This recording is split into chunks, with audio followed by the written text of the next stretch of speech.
본 방송에서 제공하는 투자 정보는 투자 판단에 대한 조언입니다.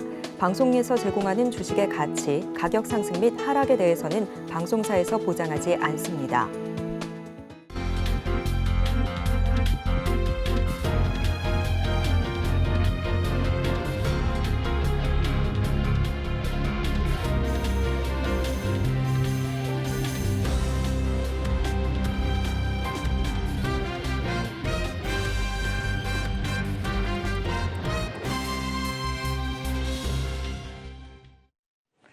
시청자 여러분 안녕하세요. 오늘을 돌아보고 내일을 준비하는 오늘장 내일장 1부 진행의 백선혜입니다. 국제유가 불이 붙었다라고 봐야겠습니다. 일부 현물의 경우에는 100달러를 넘어서는 경우도 관찰이 되고 있습니다. 거기에 미국 국채 금리 16년 만에 최고치를 찍었다라는 소식이 전해지고 있습니다. FOMC를 앞둔 상황 속에서 이런 소식들이 나오는 게 그다지 좋은 상황은 아닌 것 같습니다. FOMC 성명서는 내일 새벽 3시에 발표가 될 예정이고요. 30분 뒤부터는 파월 의장의 기자회견도 예정이 되어 있습니다. 이 부분들 어떻게 소화할지 한번 체크를 해보시면 좋겠습니다. 거기에 중국에서 미국 국채 비중이 14년 만에 최저치를 찍었다라는 소식까지 전해지고 있습니다. FOMC 경계감이 드리워진 우리 시장, 바깥에 오는 비처럼 우리 시장에도 비가 내리고 있습니다. 양대 시장 모두 힘을 내지 못하고 있는 장세가 펼쳐지고 있습니다. 코스피 시장에서는 외국인과 기관이 양대 시장 모두에서 지금 매물을 출회하고 있는데 코스피 시장의 경우에는 3거래일 연속 매물 출회하고 있고요. 코스닥 시장에서는 4거래일 연속 덜어내는 양상이 펼쳐지고 있습니다. 이런 시장 상황 어떻게 대응하면 좋을지 저희 방송과 함께 끝까지 지켜보시기 바랍니다. 본 방송에서 제공해드리는 정보는 투자 판단에 대한 조언일 뿐 해당 주식의 가치와 수익률을 보장하지는 않습니다. 아울러 서울경제TV와 서울경제신문은 당사의 브랜드입니다.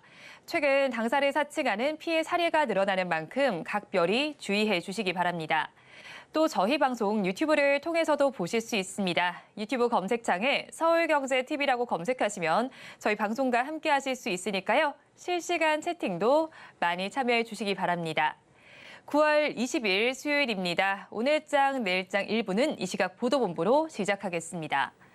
앞서서 살펴보셨던 헤드라인 중에서 3가지를 골라서 심층적으로 다뤄보겠습니다. 오늘은 보도국의 김효진 기자와 함께합니다. 어서 오세요. 안녕하세요.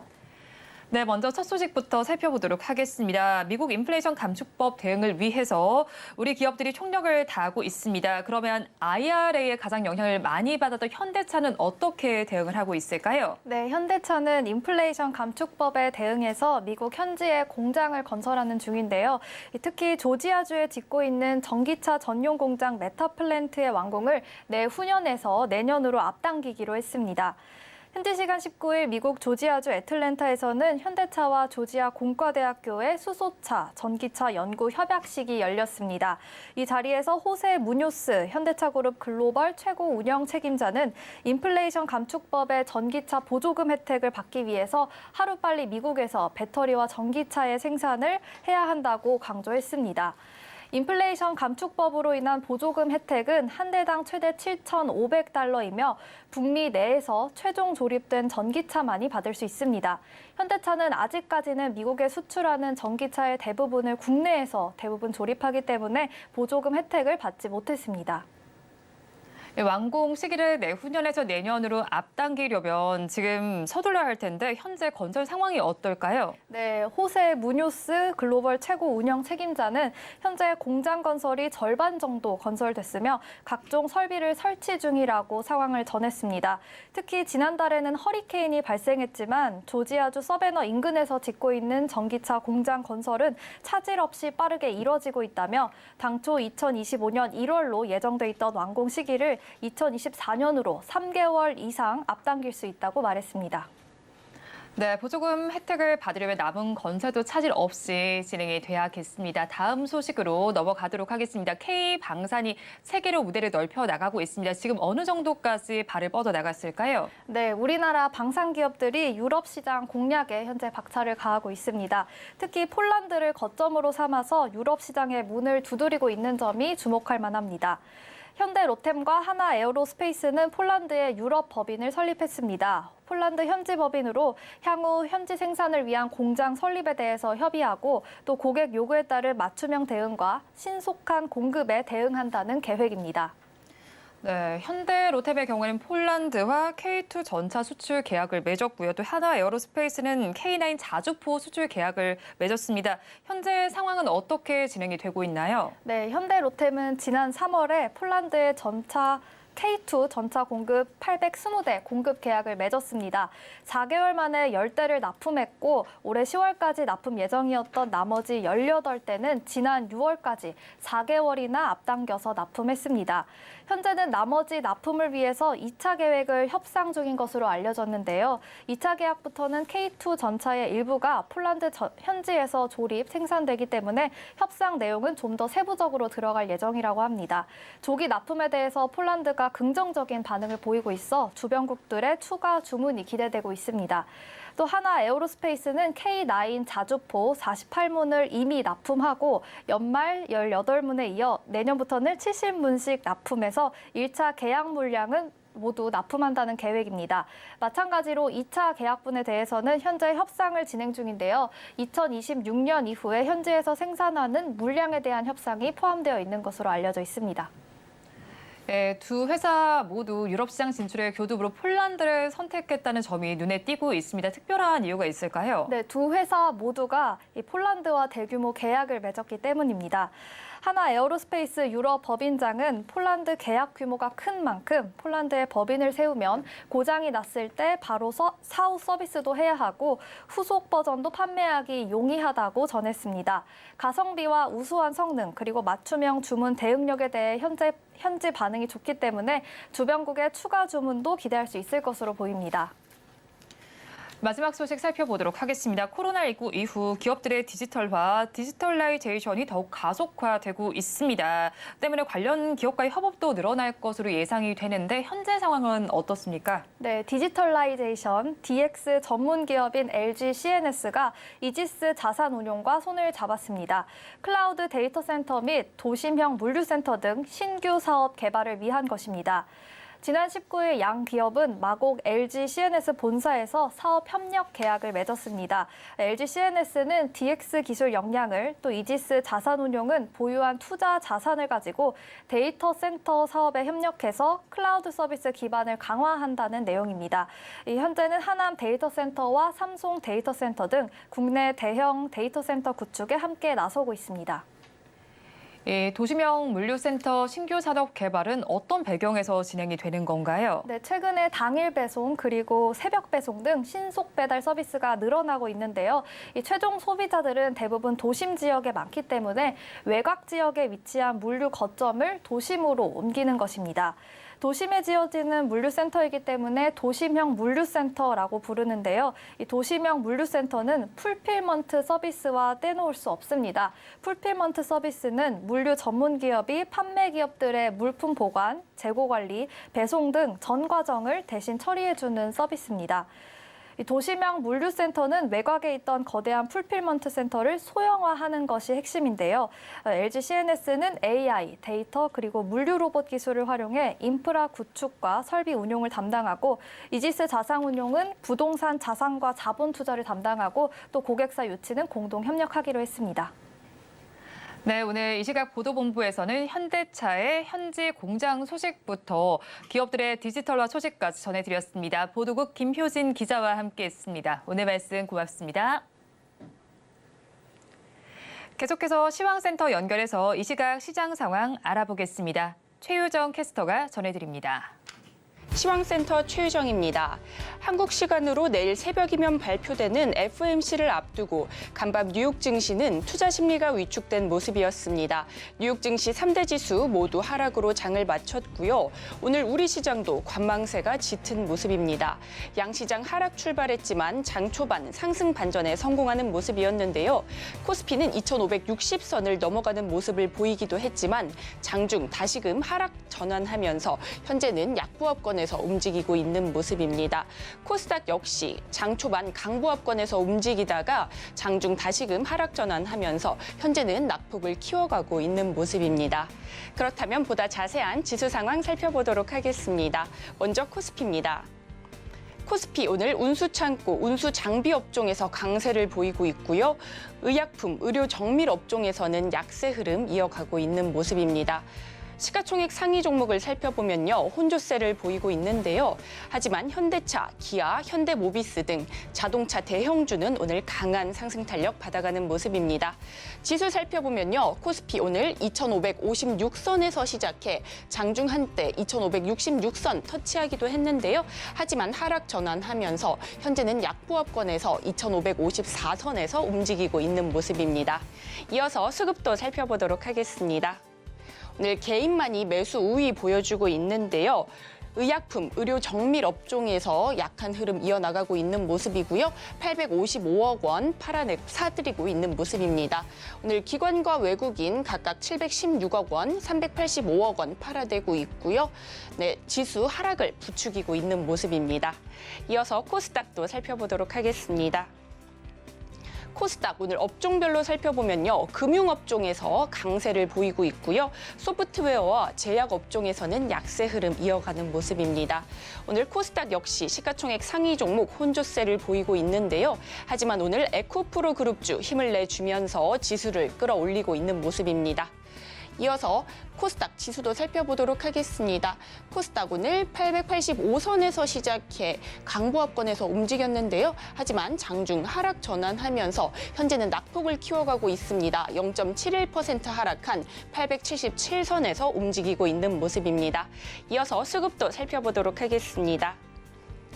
코스닥 역시 개인만이 매수 우위 보여주고 있는데요. 3거래일 연속 같은 포지션 보여주고 있습니다. 개인은 제조업과 IT 업종에서 강세를 보이고 있고요. 2,446억 원 사들이고 있습니다. 기관과 외국인 각각 764억 원, 1,454억 원 팔아내면서 지수 하락을 부추기는 모습입니다. 이어서 특징 섹터 살펴보도록 하겠습니다. 먼저 상승하는 섹터 살펴보도록 하겠습니다. 핵융합 에너지 관련주입니다. 세브란스 병원 연세암병원에서 국내 최초로 중입자 치료를 받은 환자의 암 조직이 한 달 만에 제거가 됐다는 소식을 전하면서 중입자 치료 관련주 그리고 핵융합 에너지 관련주 강한 상승 탄력 받아내고 있습니다. 그렇다면 관련주 살펴보도록 하겠습니다. 오늘 고려제강 4% 넘는 상승세 보여주고 있고요. 비츠로테크 오늘 장중 VI가 발동되기도 했는데요. 현재 17% 상승세 보여주고 있습니다. 이어서 모비스 장중 VI가 발동되기도 했는데요. 현재 가격 제한폭까지 올라온 상황입니다. 4,545원에서 거래되고 있는 모습입니다. 이어서 하락하는 섹터도 살펴보도록 하겠습니다. 네옴시티 관련주입니다. 내달 10대 국내 총수들이 사우디로 향한다는 소식에 네옴시티 관련주 일제히 상승 탄력 보였었는데요. 하지만 차익 매물이 출회가 되면서 오늘은 하락세가 짙은 모습입니다. 관련주 살펴보도록 하겠습니다. 오늘 SY 6% 넘는 하락세 보이고 있고요. S&T 에너지도 2% 넘게 하락세 보이고 있습니다. 유시는 어제 상한가로 장을 마치는 모습이었는데요. 오늘은 9% 넘게 하락하면서 46,700원에 거래가 되고 있는 모습입니다. 이상 오늘장 시황 살펴봤습니다. 남은 오후장도 저희와 함께 하시면서 현명한 투자 전략 세워가시기 바라겠습니다. 이상 시황센터 최유정이었습니다.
시시각각 변하는 시장의 이슈와 주가의 변동성에 투자 전략을 업데이트해보는 시간입니다. 오늘은 해늘베스 스타 김시은 팀장과 함께합니다. 어서 오세요. 네, 안녕하세요.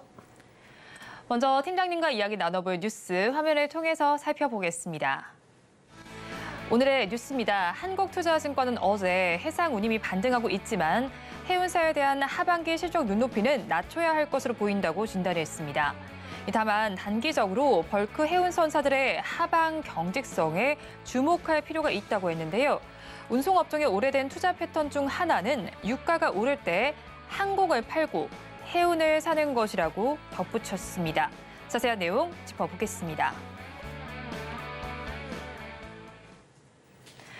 FOMC 경계감이 덮치고 있는 시장입니다. 우리 시장도 하락세를 보이고 있는데 이런 시장 속에서 해운주에서는 강세가 나타나고 있습니다. 운임 지수가 계속해서 오름세를 나타내고 있기 때문인데 최근의 추세부터 먼저 알려주시죠.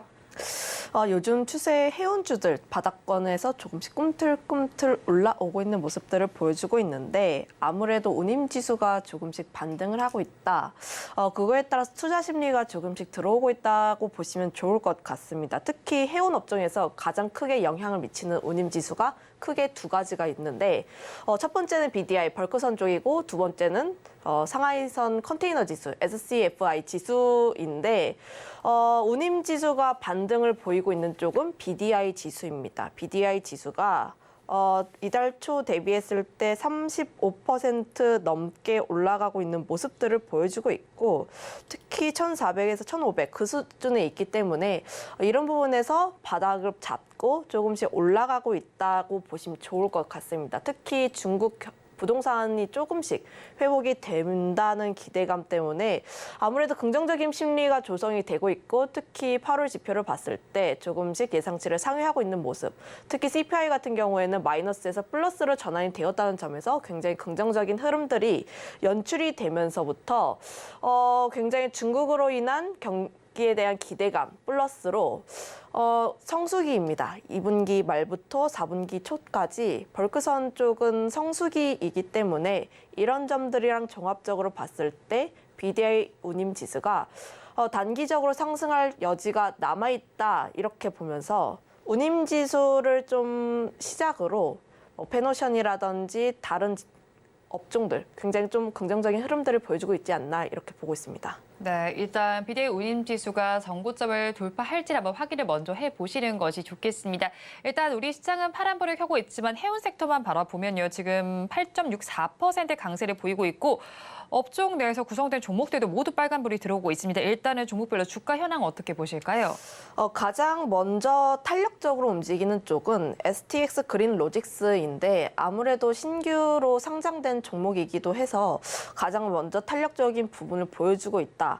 기존에 있었던 종목군 중에서는 페노션이 좀 더 강한 모습들을 보여주고 있는데 오늘도 보면 10%대 강세 흐름들을 보여주고 있거든요. 네. 그런데 페노션 같은 경우에는 기관들의 수급들도 보여주고 있고 앞서 이야기를 했다시피 페노션이 BDI 지수에 굉장히 큰 영향을 받고 있습니다. 네.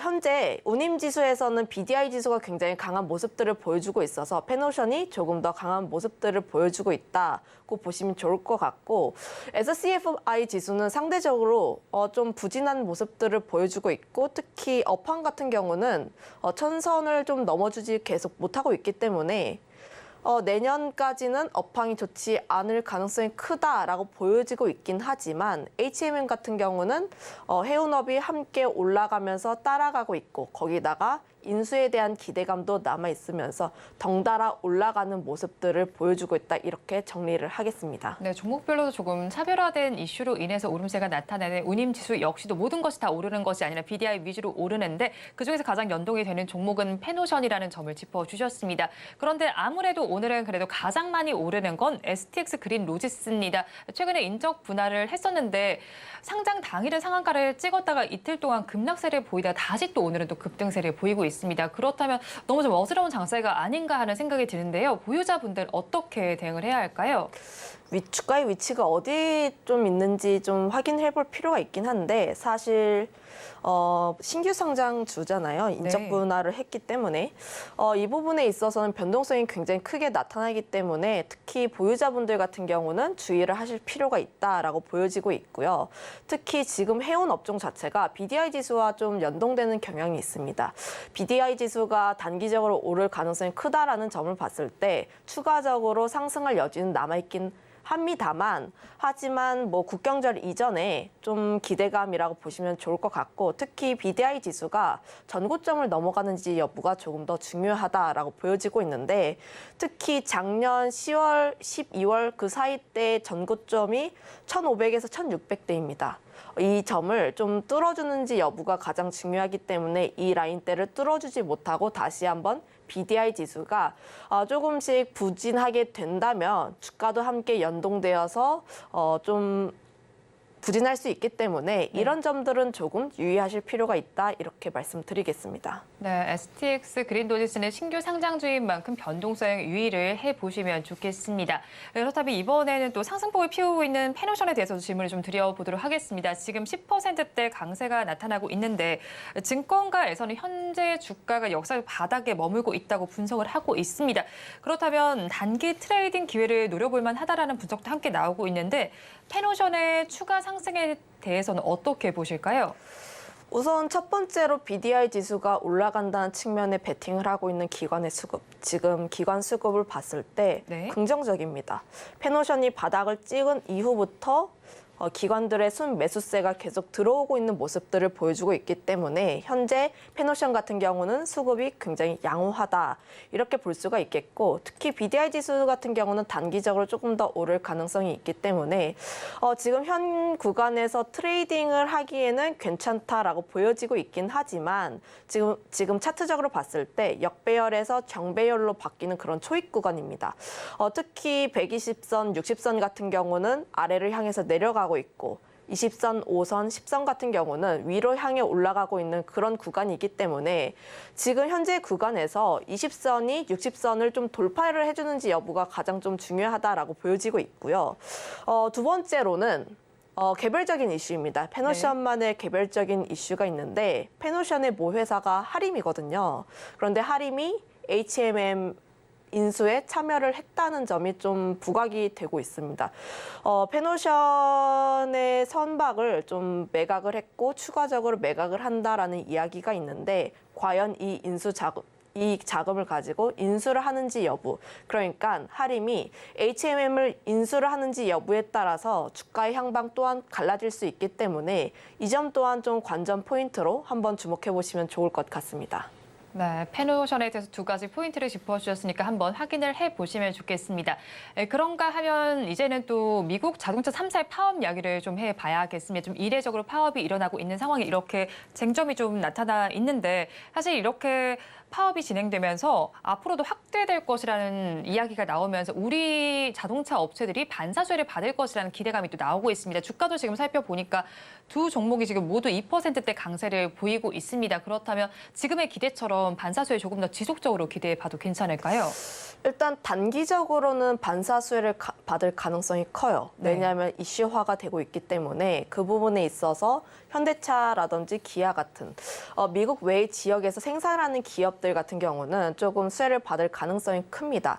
아직까지 파업이 본격적으로 진행이 되고 있지는 않지만 파업이 본격화가 되고 있고, 그렇게 되면 파업을 할 때 가장 크게 타격을 받을 수 있는 쪽이 수익성이 좀 더 높은 차량들, 픽업 트럭이라든지 SUV 이런 쪽에서 타격이 가장 크게 나올 가능성이 크기 때문에 그런 쪽에서 생산이 지연이 된다면 다른 완성차 업체 쪽으로 물량 수혜가 나올 수 있기 때문에 그 부분에 있어서는 굉장히 긍정적이라는 점 한번 말씀을 드려보도록 하겠고요. 다만 중장기적으로 봤을 때 현대차가 그렇게 수혜를 받을 수 있느냐에 대해서는 아직까지는 관망을 하자라는 입장인데, 우선 첫 번째로 그들이 미국 3사를 사지 않는다라고 해서 무조건 현대차 기아를 산다는 보장이 없고요. 두 번째로는 현대차 기아도 미국에 공장이 있습니다. 공장이 있는데 아직은 이들 공장에는 노조가 없는데 혹시라도 노조가 생긴다면 이라는 가정을 했을 때 중장기적으로 미국 3사의 노조 파워가 강해진다면 네. 현대차, 기아도 타격을 받을 가능성이 크기 때문에 네. 이런 점들에 대해서 조금 주의를 할 필요가 있다. 이렇게 보여지고 있고요. 지금 미국 자동차 파업에서 쟁점은 임금에 대한 인상 그리고 네. 전기차에 대한 부분인데 사실 임금 쪽에 대해서는 제조사와 노조 간의 이제 차이가 좀 극명하게 나오고 네. 있습니다. 물론 노조 같은 경우는 저번 주에 40% 인상을 해달라라고 해서 했는데 4%좀 낮춘 36%, 제조사 같은 경우에는 20%이긴 한데 그럼에도 불구하고 16%라는 차이는 좀 크다라고 보여지고 있고요. 이 부분 같은 경우는 좀 어떻게 해결되는지도 봐야 하긴 하지만 네. 결국으로 중장기적으로 봤을 때 임금 인상에 대한 부분은 불가피하다. 특히 전기차 전환에 있어서 마진을 가장 줄이기 위해서는 임금에 대한 부분도 조금 생각을 해봐야 합니다.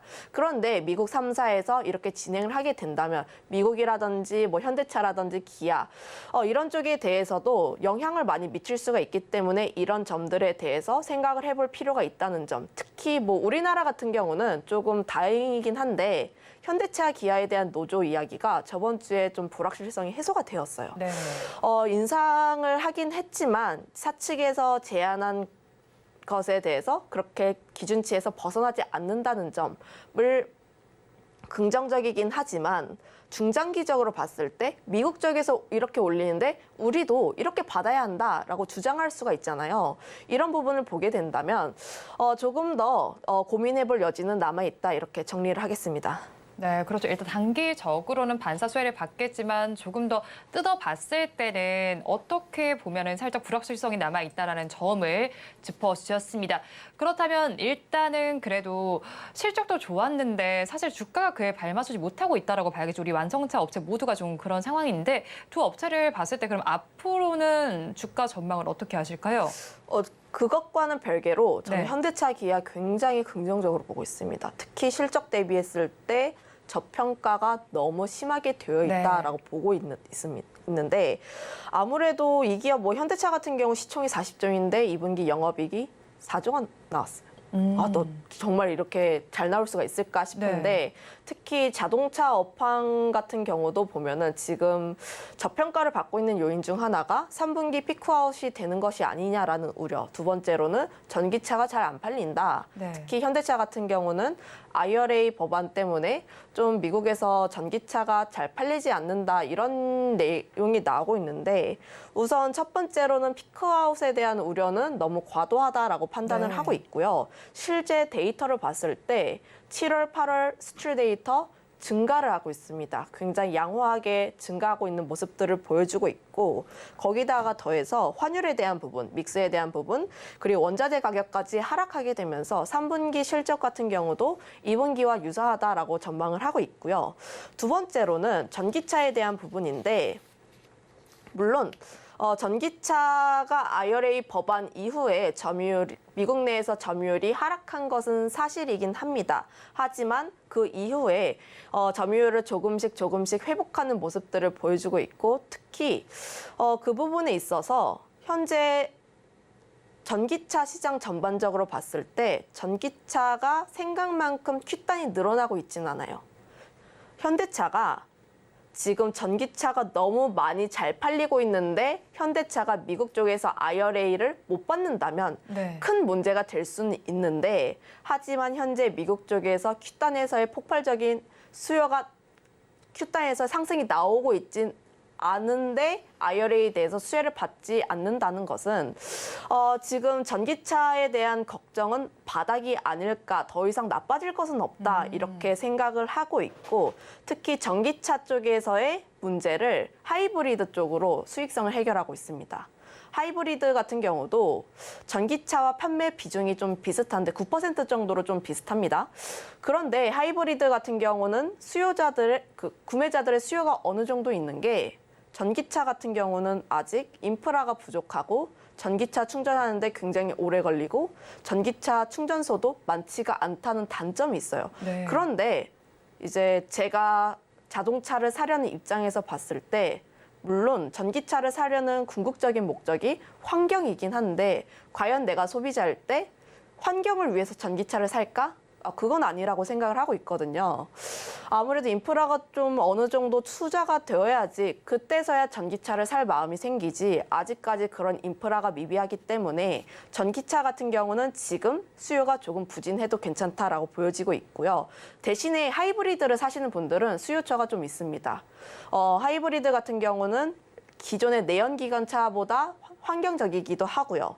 실제로 뭐 휘발유라든지 뭐 그런 부분에 있어서 가격 절감에 대한 쪽도 있기 때문에 하이브리드 쪽 같은 경우는 아직까지 전기차와 내연기관 그 사이에 있는 기로에 있어서 좀 수혜를 어느 정도 받을 부분이 있기 때문에 하이브리드 쪽에서 수익성이 어느 정도 나온다는 점은 긍정적으로 봐야 하는 포인트가 아닐까 이렇게 전망하고 있어서 사실 뭐 현대차 같은 경우에는 피크아웃에 대한 우려, 뭐 전기차에 대한 우려 때문에 주가에 부진 나왔지만 하지만 하반기로 갈수록 그리고 내년에 대한 실적을 봤을 때 현대차는 분할적으로 매수를 하는 관점이지 좀 다시 생각해야 된다라는 관점은 아니라고 생각을 해서 저는 여전히 현대차 분할 매수 관점 유지를 하고 있습니다. 네, 우려 요소가 있기는 합니다. 그리고 이 부분이 아주 큰 부분을 차지하는 것 아닌 것으로 예상이 되는 만큼 분할 매수 관점으로 대응을 해보시면 좋겠습니다. 그렇다면 오늘 해운과 자동차 섹터 전반으로 살펴봤는데 탑픽 종목은 어디서 가지고 오셨을까요? 제가 저번 주에도 현대차를 토픽으로 갖고 왔는데 오늘도 현대차를 토픽으로 유지를 하고 있고요. 네. 물론 앞서서 이야기란 뭐 실적에 대한 부분도 굉장히 긍정적이긴 한데 현대차라는 우량한 기업이 배당에 대한 수익률도 굉장히 높습니다. 한 뭐 5, 6%대 배당 그 주가 수익률을 기대를 하고 있어서 이런 부분을 봤을 때 현대차는 자동차 업종이 아니라 고배당주로도의 기대를 할 수 있기 때문에 이런 점에 대해서 조금 더 기대를 해볼 수가 있을 것 같고요. 현대차는 다만 이제 지금 당장 큰 돈을 들어가시기보다는 분할적으로 접근을 조금씩 해주는 게 가장 중요하다. 이렇게 말씀드리도록 하겠습니다. 네, 이번에도 현대차를 탑픽 종목으로 제시해 주셨습니다. 지금까지 헤르메스 스타 김시은 팀장과 함께했습니다. 오늘 말씀 고맙습니다.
마켓 리더의 시선으로 글로벌 경제와 산업 트렌드를 체크하고 이걸 수익으로 연결해보는 시간, 고수의 선택 시간입니다. 오늘은 리더스 인덱스의 박주근 대표와 함께합니다. 어서 오세요. 네, 안녕하세요. 먼저 대표님과 이야기 나눠볼 주제 화면을 통해서 살펴보겠습니다. 오늘의 주제입니다. 한수원이 미국 경쟁사에서 승소를 했습니다. 웨스팅하우스의 승소에 따른 소식이 전해졌는데 이 소식 속에서 우리 원전 수출에 청시료가 켜졌다는 이야기가 나오고 있습니다. 자세한 이야기를 짚어보도록 하겠습니다. 오늘 장에서는 조금 기세가 약해지긴 했지만 어제장에서 원전주들 급등을 했습니다. 웨스팅하우스와의 소송 속에서 일단은 이 부분들이 각하됐다는 소식이 전해졌죠. 내용을 살펴보면 한국수력 원자력이 원전을 수출하기 위해서는 미국 정부의 허가를 받아야 한다는 이 부분이 좀 각하된 부분인데 그러면서 원전전이 화색을 돌고 있습니다. 일단 소송의 핵심부터 좀 짚어주시죠. 네, 미국 웨스팅하우스가 우리나라가 원전 수출을 하려면 반드시 미국 정부의 허가를 받아야 한다라고 소송을 걸었죠. 네. 특허 문제입니다. 기술 이전에 대한 특허 문제인데 이거에 대해서 미국의 법원이 일단 각하를 했습니다. 네. 근데 오늘 주가에서도 이제 반영이 되듯이 이제 각하됐다는 말 자체의 주가가 좀 반등을 했지만 내용을 좀 뜯어보면 완전히 안심할 단계가 아니에요.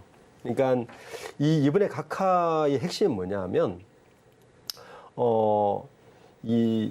이번에 이제 한수원이 지난 10월 달에 폴란드와 체코 등의 한국형 원전이 있어요. 이게 이제 모델명이 APR 1400이거든요. 네. 요거를 이제 수출을 하려고 하니까 미국 웨스팅하우스에서 미국 정부의 허가 없으면 수출하지 말아라고 소송을 건 거예요. 그러니까 미국 법원에서 뭐냐면 이번 각하의 핵심은 뭐냐면 민간업체가 소송을 걸 자격이 없다는 겁니다. 그러니까 원전에 대한 기술 특허 문제 자체가 그 자체가 문제가 있는 게 아니라 네. 프로세스가 틀렸다. 웨스팅하우스 너희들이 민간업체 입장에서 이번 국가 이런 거에 대해서 소송할 자격이 없으니 소송할 자격이 없으니 당연히 각하가 된 거죠. 그런데 이제 우리나라에서 안심하려고 하면 사실은 저 특허 문제 자체가 풀려야 되는데 특허 기술적인 지적재산권은 아직 풀리지 않았다는 게 이제 핵심이거든요. 네. 그런데 이 지적재산권이 뭐냐? 요게 이제 핵심인데 이게 좀 기술 도입이 좀 히스토리가 길어요. 네. 이게 이제 1987년까지 올라갑니다. 그 당시에 웨스팅하우스, 우리나라가 이제 원전 기술을 도입하는데 웨스팅하우스가 가지고 있는 3대 핵심 기술이 있습니다. 첫 번째가 뭐냐면 냉각제 펌프, RCP라고 하는데 리프리전트 쿨링 펌프라고 하는데 요거하고 그다음에 온격 제어 시스템 MMIS라는 거하고 그다음에 원전 설계 핵심 코드 이 3대 핵심 기술이 없으니까 요거를 가지고 웨스팅하우스가 너희 우리 3대 핵심 기술을 너희가 적용하지 않았느냐. 이거에 대한 기술 특허를 건 거죠. 네. 그러니까 1980년대에는 당연히 기술료를 주고 계약을 했어요. 근데 그 당시에 87년도에 이게 제일 처음 도입된 게 현재 영광 3, 4호기에 도입을 했는데 그 당시에 계약을 맺은 회사는 어디냐면 미국의 원전 회사가 CE라는 회사하고 계약을 합니다.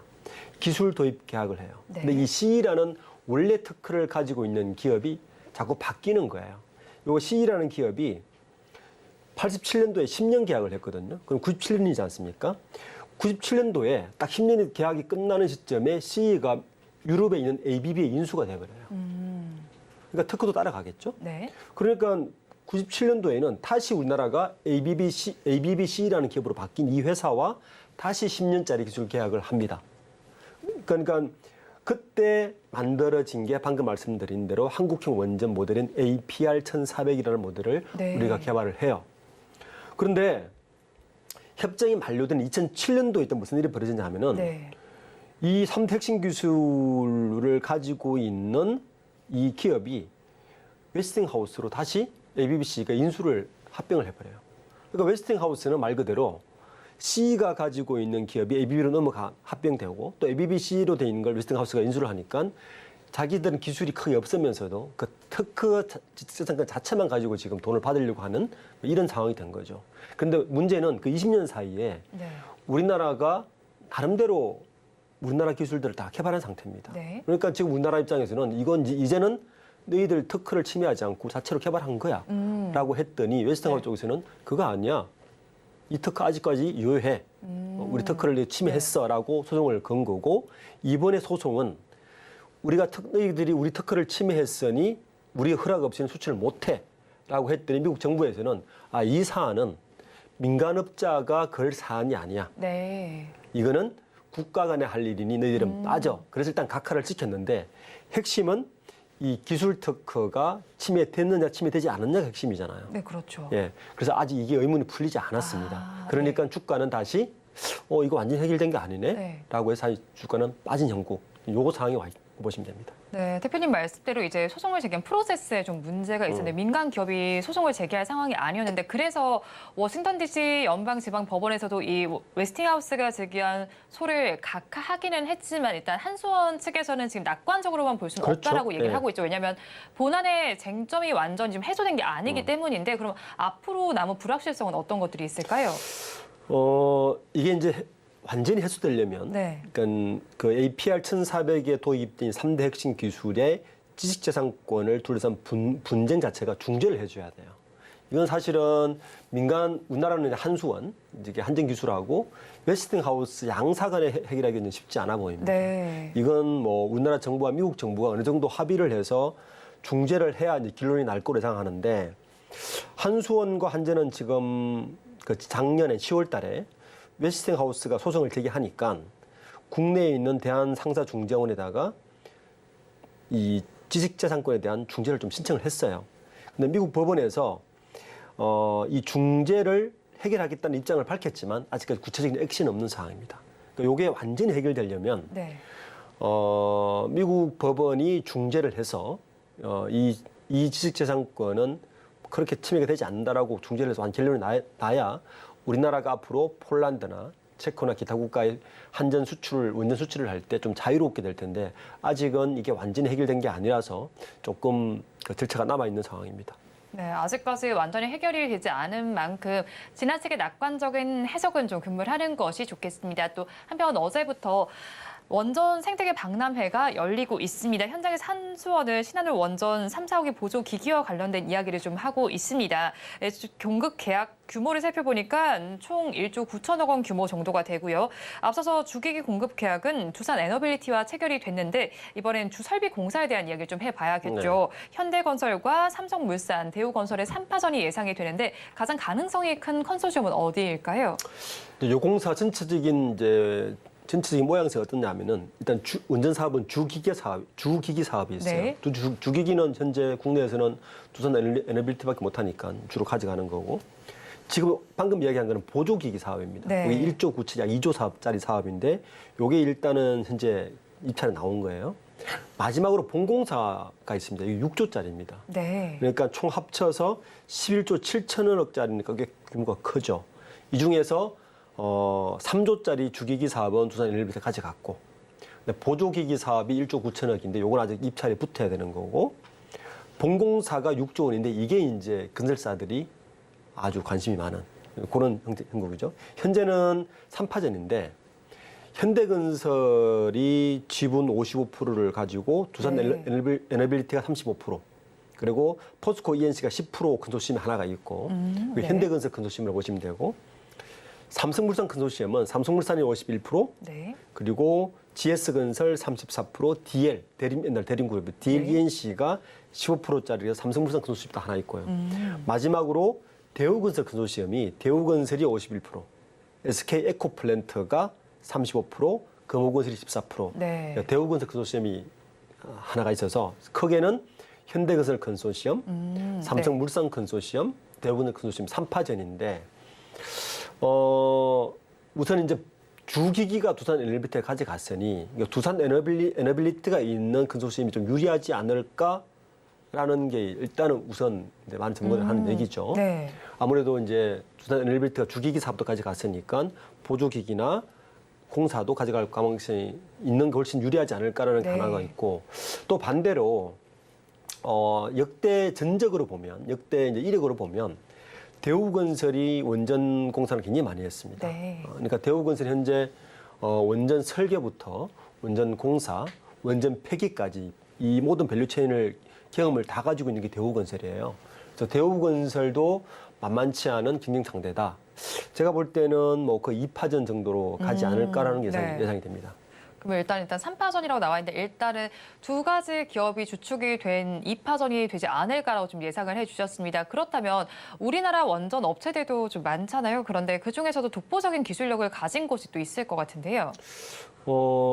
현재 이력을 보면 현대건설은 지금도 그 원전 폐기 기술 같은 경우는 미국 업체와 컨소시엄으로 지금 공사를 하고 있거든요. 그러니까 독보적인 기술을 가졌다 보기 어렵게 보는 거고.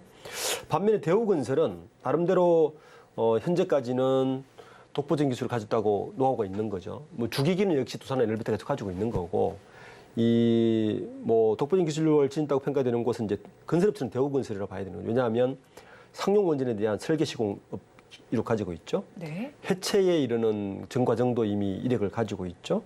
거기다가 그 방사성 폐기물 처리 시설하고 연구용 원자료 관련된 토탈 솔루션을 다 가지고 있기 때문에 네. 원전을 시공하고 설계하고 시공하고 폐기하는 데까지는 다 가지고 있는 건 대우건설이 조금 국내에서는 K원전 독보적인 기술을 가지고 있다고 봐야 되고 그 외에 뭐 원전 자체 기술은 두산 에너빌리티라든지 네. 뭐 다른 HC솔루션이라든지 이런 여러 중소기업들이 있지만 전체적으로 다 할 수 있는 거는 두산 에너빌리티와 대우건설 정도이지 않을까라고 지금 예측하고 있습니다. 네, 일단 두산 에너빌리티와 대우건설을 좀 짚어주는 전체적으로 할 수 있는 기업이다라고 전달을 해주셨습니다. 그렇다면 K원전 해외로도 발을 뻗어나가고 있습니다. 또 나토 정상회의에서 윤 대통령의 경우에는 원전 세일즈를 펼치기도 했습니다. 그런 만큼 협약을 할 국가들도 좀 많이 있을 것 같아요. 어떤 국가들이 좀 좋을지 한번 좀 짚어주실까요? 우선 저기 이제 표에 보시면 네. 아까 말씀드린 우리나라 K 원전이 모델이 APR 1400이에요. 네. 이렇게 보시면 건설 단가가 가장 가성비가 높죠. 네, 그러네요. 네, 그 킬로와트당 3,700불 정도인데 네. 미국 웨스팅하우스의 3분의 1 가격밖에 안 돼요. 네. 그러니까 웨스팅하우스가 딴지를 걸 수밖에 없는 입장입니다. 그러니까 웨스팅하우스가 지금 계속 특허 분쟁을 일으키고 직지상권 분쟁을 이렇게 손을 거는 이유는 저 단가로 견적을 내면 우리나라 K원전이 갈 수밖에 없어요. 가격 경쟁력이 너무 뛰어나잖아요. 뭐 프랑스라든지 중국보다 우리가 더 싸요. 네. 예.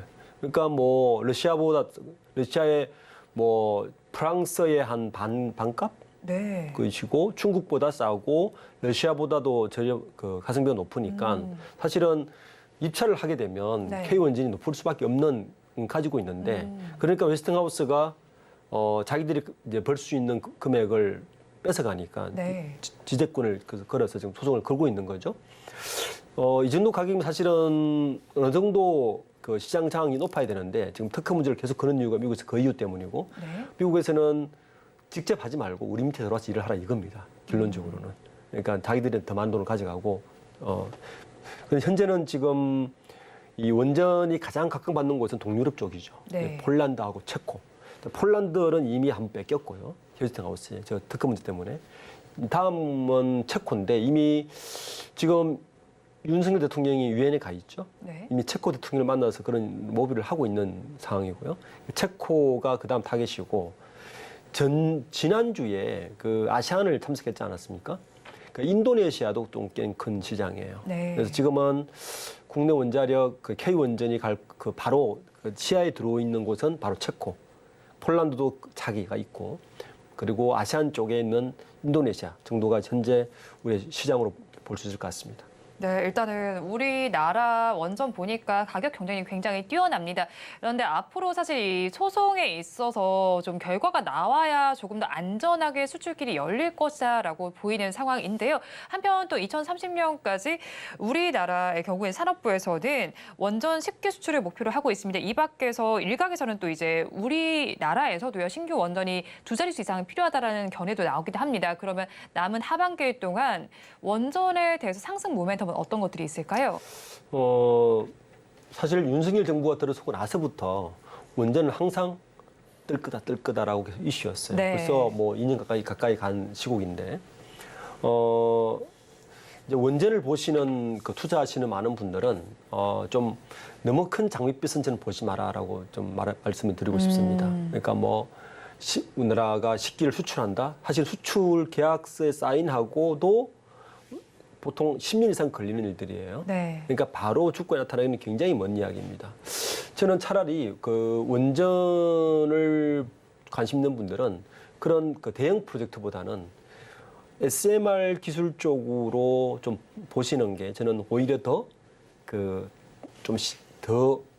어떤 손에 잡히는 게 아닌가라는 생각이 듭니다. 특히 이제 우크라이나 전후 회복이라든지 다른 에너지 많은 형태들이 문제는 대형 원전들은 아무래도 지금 후쿠시마 원전 같이 위험성을 받지 않고 있거든요. 근데 그런 위험성을 좀 감소시키면서 효율도 높으면서 네. 특히 이제 생각해보면 우크라이나 같은 곳은 전쟁으로 폐허가 된 그리고 아프리카라든지 이 큰 발전소를 세우고 나면 송전 시설이 되게 필요하거든요. 네. 그러니까 송전 설비를 까는 데 엄청 돈이 들어가기 때문에 요즘은 SMR로 거점을 만들어버리면 거대한 송전 시설이 필요가 없어요. 그러니까 훨씬 효율적이죠. 네. 그 전후복구 국가라든지 혹은 아주 낮은 개발 국가들은 SMR이 훨씬 효율적이라는 거죠. 네. 그래서 요즘 대부분의 원전 기업들은 SMR에 포커싱한 이유가 바로 그것 때문인데 일단 위험성이 낮다. 그다음에 효율성이 되게 뛰어나다. 기술적으로만 안정화되면 대형 원전보다 SMR이 훨씬 더 효율적이라서 저는 그쪽으로 오히려 좀 시선을 돌려서 SMR 기술력을 가지고 있는 기업들이나 SMR 기술 건설을 할 수 있는 준비하고 있는 기업들에 좀 눈을 돌리는 게 이쪽은 더 가시권이 돌지 않을까 생각합니다. 네, 지금까지 리더스 인덱스의 박주근 대표와 함께했습니다. 오늘 말씀 고맙습니다. 네, 감사합니다.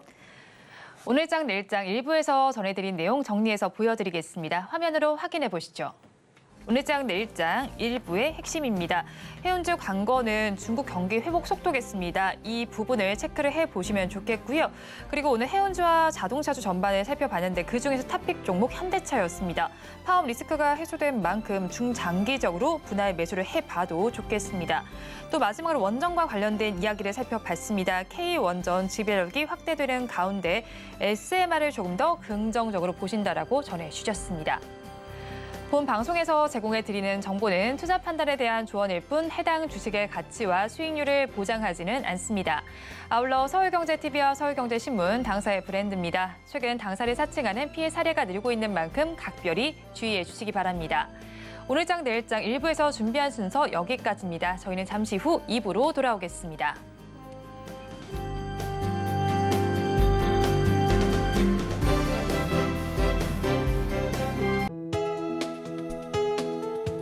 본 방송에서 제공하는 투자 정보는 투자 판단에 대한 조언입니다.